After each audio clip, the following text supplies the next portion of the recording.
Hi, അടിപൊളി വയസ്സിലേക്ക് എല്ലാവർക്കും സ്വാഗതം. ഇന്ന് നമ്മളൊരു സ്പെഷ്യൽ കറിയാണ് ഉണ്ടാക്കാൻ പോണത്, ഒഴിച്ചുകൂട്ടാൻ.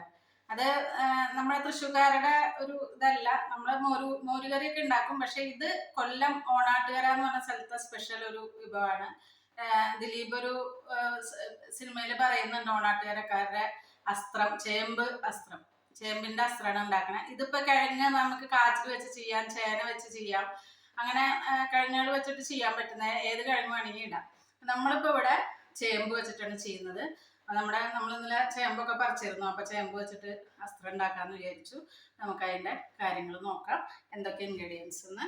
അതേ ചേമ്പ് ഇതാണ് കേട്ടോ, ഈ ചേമ്പാണ് ഞാൻ എടുത്തിരിക്കുന്നത്. ഞാൻ ഇവിടെ നന്നാക്കി വെച്ചിട്ടുണ്ട്. ഒരു 1/4 കിലോളം ഉണ്ടാവും ഇത്.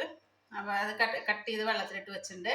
അതിലേക്ക് തേങ്ങ അരയ്ക്കാനായിട്ട് ഒരു അരമുറി തേങ്ങ, ജീരകം ഇത് അരയ്ക്കാനായിട്ട്, പച്ചമുളക് നമ്മൾ ഇതിൻ്റെ കൂടെ ഇട്ട് വേവിക്കും. പിന്നെ മഞ്ഞൾപ്പൊടി, മുളക് പൊടി, ഉപ്പ്, തൈര്, വെളിച്ചെണ്ണ, വെള്ളം. അപ്പം ഇത്രയും വളരെ കുറവ് ഇൻഗ്രീഡിയൻസ് വേണ്ടോട്ട്. പിന്നെ കറിവേപ്പില. ഇത്രയും കുറവ് ഇൻഗ്രീഡിയൻസിൽ നമുക്ക് പെട്ടെന്ന് ഉണ്ടാക്കിയെടുക്കാൻ പറ്റുന്ന ഒരു കറിയാണ്. നമുക്ക് ബാക്കി കാര്യങ്ങൾ ചെയ്യാം. നമ്മൾ ഗ്യാസ് ഓൺ ആക്കുന്നുണ്ട്. നമ്മൾ ചട്ടിയിലാണ് ചെയ്യുന്നത്. നമുക്ക് ഏതാ നമ്മുടെ കയ്യിലുള്ള പാത്രം അത് വേണമെങ്കിൽ എടുക്കാം. ചട്ടിയിൽ ചെയ്യുമ്പോൾ മോരുകറിയൊക്കെ ഇത്തിരി കൂടുതൽ ടേസ്റ്റ് ആയിരിക്കും. അതിലേക്ക് ഈ കട്ട് ചെയ്ത് വെച്ച ചേമ്പിട്ട് കൊടുക്കുന്നുണ്ട്.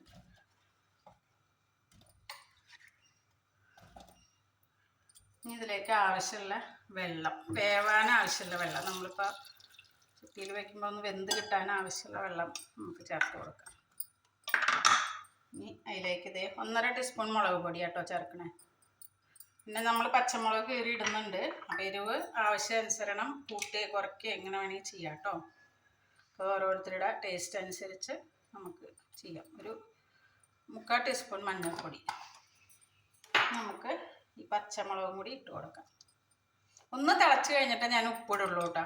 അഥവാ വെന്തില്ലെങ്കിൽ ബുദ്ധിമുട്ടാകും. അപ്പോൾ തിളച്ച് കഴിഞ്ഞാൽ പിന്നെ ഉപ്പിട്ടാൽ കുഴപ്പമില്ല. അപ്പോൾ ഒന്നും തിളച്ച് വരട്ടെ, എന്നിട്ട് നമുക്ക് ഉപ്പിടാം. അടച്ച് വെച്ച് കൊടുക്കാം. ജീരകവും തേങ്ങയും കൂടി ഒന്ന് അരച്ചെടുക്കാം കേട്ടോ. നമുക്ക്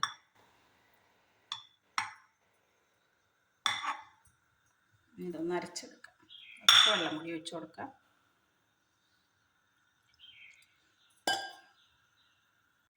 ഇത് തിളച്ചിട്ടുണ്ട് കേട്ടോ.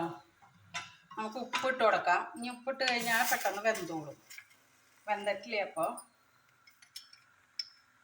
ഇത് ഈ പലരും പല രീതിയിൽ ഉണ്ടാക്കുന്നുണ്ട് കേട്ടോ. അപ്പം നമ്മളിത് ഏറ്റവും സിമ്പിളായിട്ട രീതിയിലാണ് ഉണ്ടാക്കുന്നത്. ചിലർ വറുത്തിടും. നമ്മളിതിൽ വറുത്തൊന്നും ഇടുന്നില്ല. വെറുതെ വെളിച്ചെണ്ണ ഒഴിച്ചിട്ട് സിമ്പിളായിട്ട് പെട്ടെന്ന് ഉണ്ടാക്കിയെടുക്കാൻ പറ്റുന്ന കറിയാണ്. നമുക്കൊന്ന് വേവണ വരെ വെയിറ്റ് ചെയ്യാം. മൂടി അടച്ചു. ചേമ്പൊക്കെ വെന്തിട്ടുണ്ട് കേട്ടോ. എന്തോ ഉടഞ്ഞു ഉണ്ടോ, സൂപ്പറായിട്ട് വെന്തിട്ടുണ്ട്. നമുക്ക് ഇതിലേക്ക് തേങ്ങ ചേർത്ത് കൊടുക്കാം. തേങ്ങ അരച്ച് വെച്ചത് കണ്ടോ, എല്ലാം നല്ലോണം അരഞ്ഞിട്ടുണ്ട് കേട്ടോ. ഇത് ചേർത്ത് കൊടുക്കാം.